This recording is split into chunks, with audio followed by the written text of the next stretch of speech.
like I said, I knew things were getting strange between the mistress and my ex because he was moving a little funny.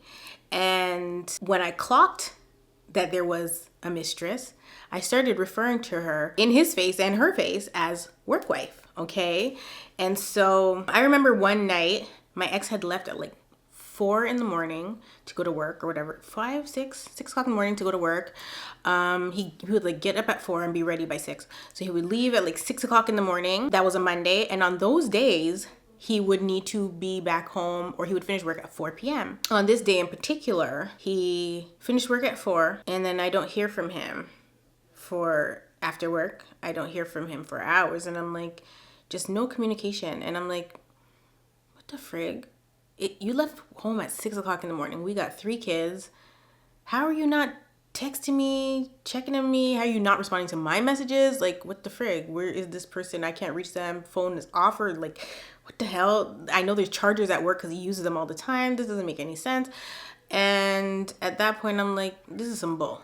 Okay, I start inquiring because I'm like, though he would often do that, disappearing acts and stuff, he would typically not do that on a Monday because it's a little wild to not see your kids on a Monday because you left work before they woke up, and then you come home way after they're gone to sleep, like, I don't even know. I think it might have been 4 o'clock in the morning that time, and I was pissed. Okay, because that is almost 24 damn hours, which is asinine. At that day, I remember calling one of his work friends. One of the people that I would typically is a guy, typically reach out to, like, hey, do you see Chucky? You know, where's Chucky at? I need to tell him something, or blah, blah, blah. He's not responding to me. Tell him check his phone, whatever. One of those types of people, right? And that would happen sporadically. Like, it wasn't a normal thing. This one day in particular, I call him, and I don't know if he answered the phone like, hey, wifey, or whatever like that, like calling me Chucky's wife.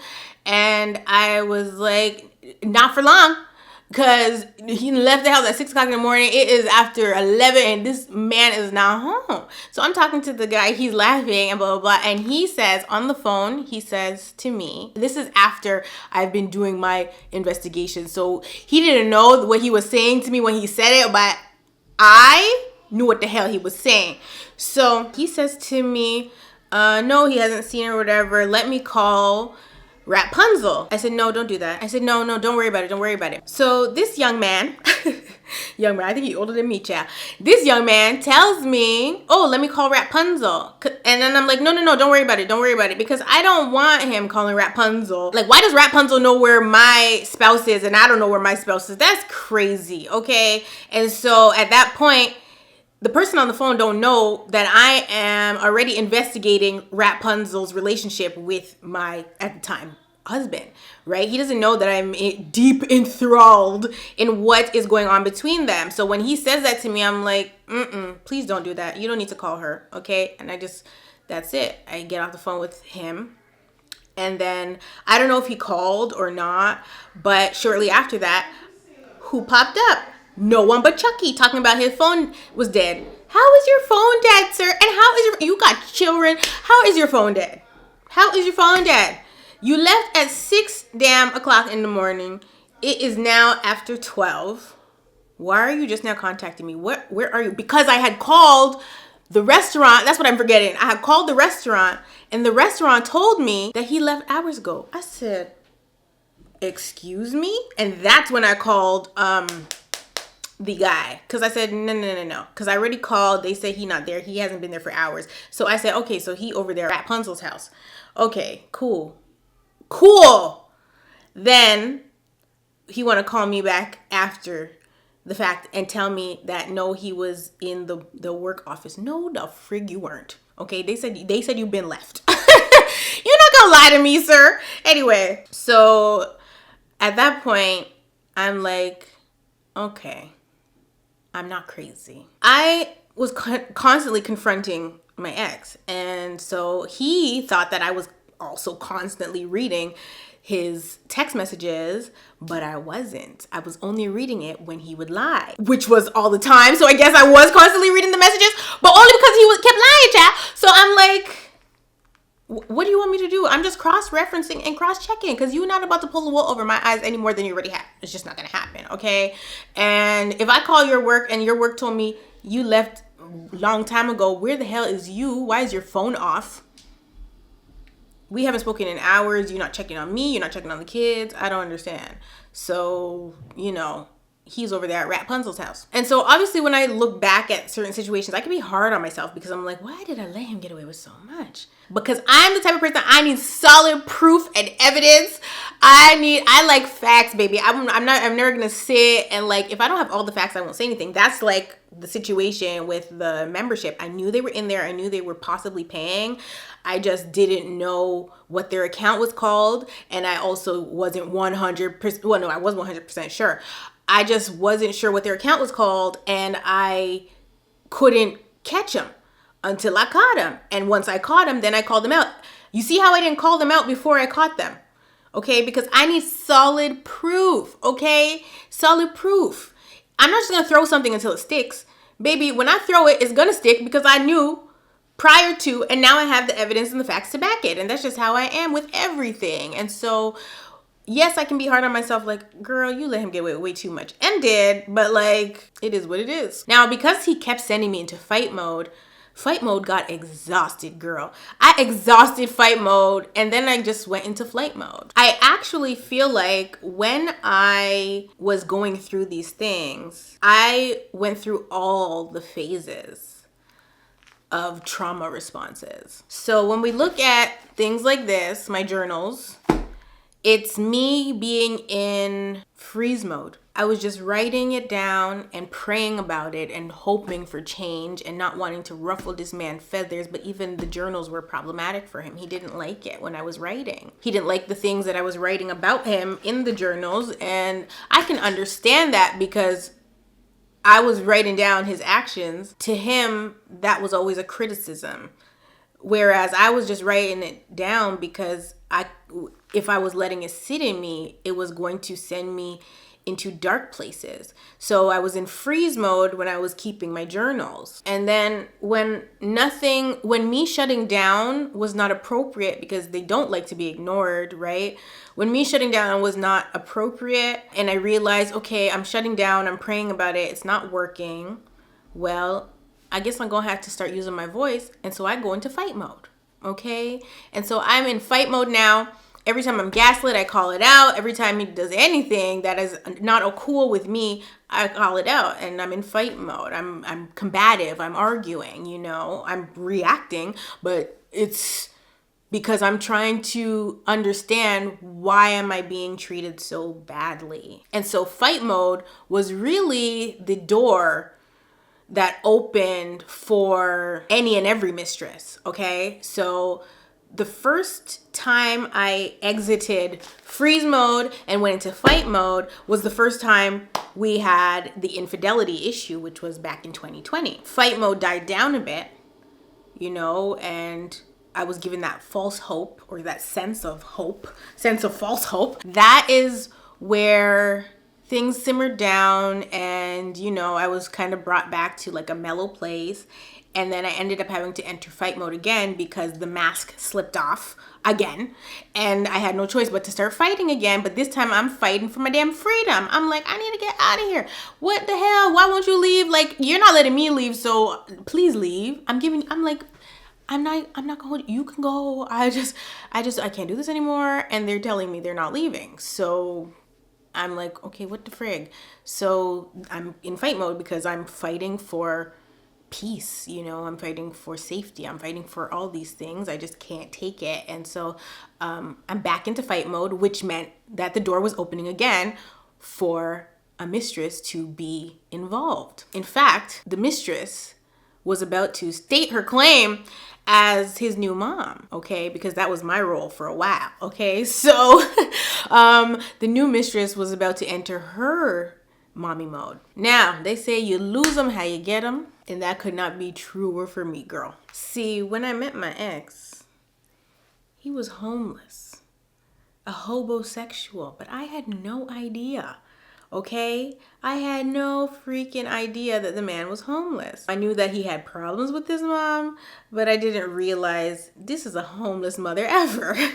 So he is just so good at what he does, so slick with it, that by the time you catch on, baby, you homeless too. Okay? So it's really funny because, well, how I got him is how I lost him.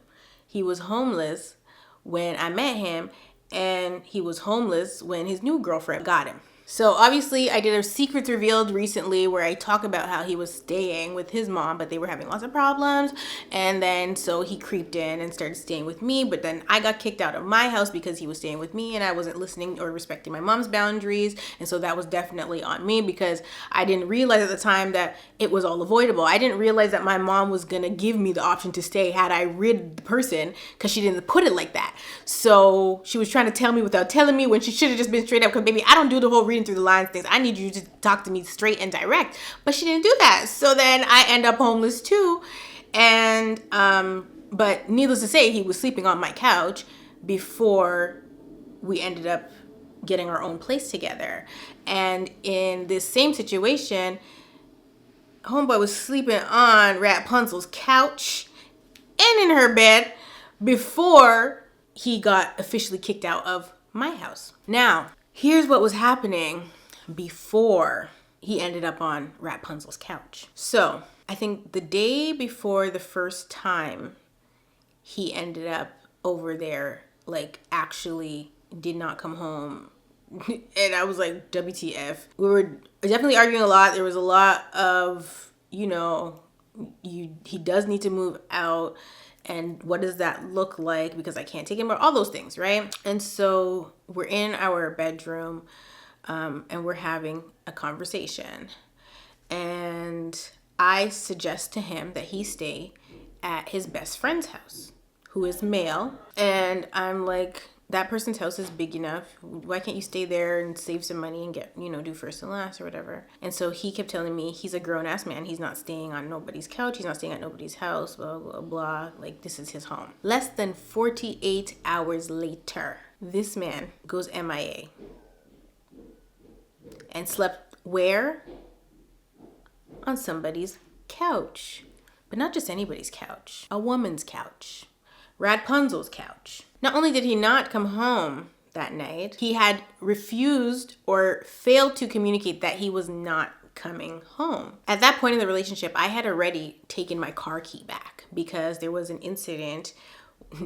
These are not incidents, but whatever. There was an incident where he lied about his whereabouts and didn't have his license and was driving drunk and all those things. And I was like, no. And so when he lied about his whereabouts on a Monday, go figure, he lied about his whereabouts, I finally was able to retrieve my key because I had been trying to get my car key back for months, but he refused to give it to me. Say he's not giving it to me. So I was struggling to get it back. But this day in particular, God had it. So he forgot to take it out of his pant pocket, and I, once again, was doing some research and realized he was lying to me about where he was. And so I had to take my car key back because you're not going to lie to me about where you're at. You're just not going to do it. Because for what? Why are you lying? And what really irked me was what the lie was and how far he took the lie. Now, that's a whole other story for a whole other day. But that lie really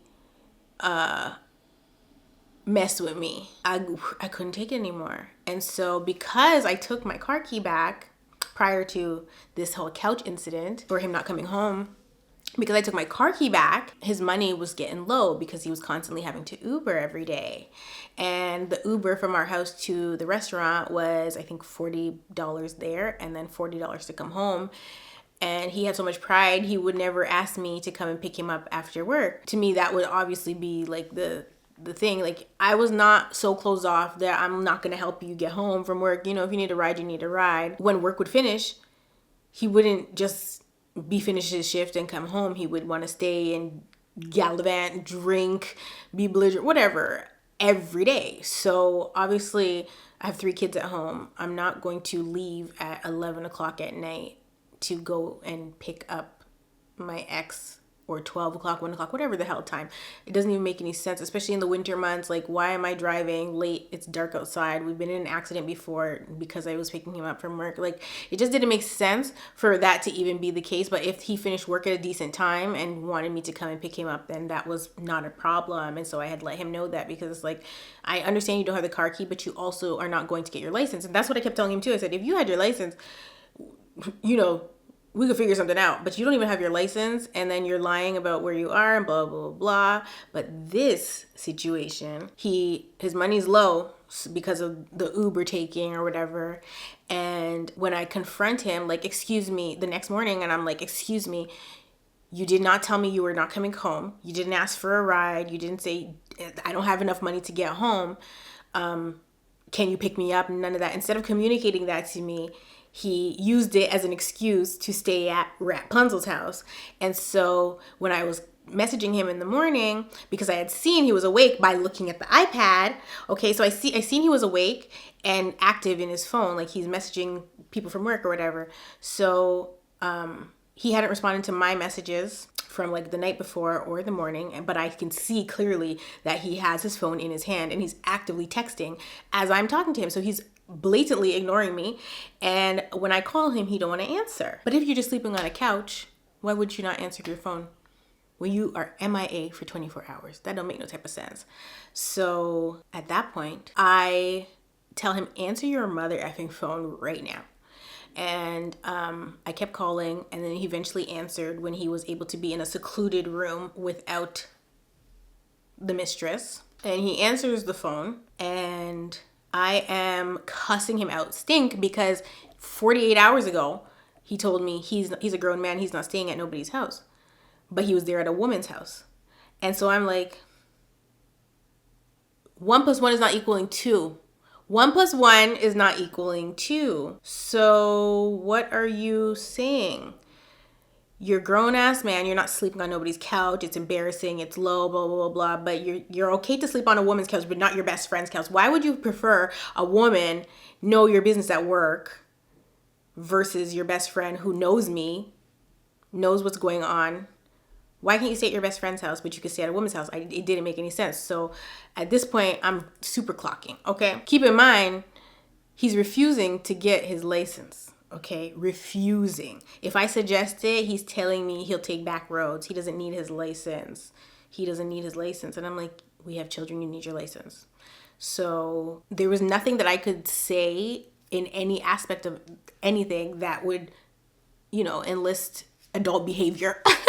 that would help him be an adult, you know what I mean? And so when this situation happens and I find out that he is sleeping at somebody's house, I lose my everlasting SHIT. Okay, I'm like cussing him in the phone. I'm cussing him. I'm like, so you're at a woman's house and you're gonna text me and tell me you're not coming home. You're gonna ask me for a ride? Nothing. I'm losing my mind on this man. Okay, I am cussing him clean out, because what you're saying to me is not making any sense, and I'm not about to act stupid. Keep in mind, I'm already clocking that there's inappropriate relationship happening between him and Rapunzel. So at this point, it's up. I don't give a damn about nothing. Okay, so I cuss him out. I pack his duffel bag and I tell him that since you want to play those types of games, I'm going to pack your shit and I'm going to bring it to your workplace. And he tells me I better not. And I said, who gonna check me, boo? So I pack a duffel bag, I get in my car, and I drive to his work. And I tell him, you can sleep at whoever's house you were at and never come back home. Okay, that's what you can do. I take the duffel bag out my car after parking in the front. I walk into the restaurant.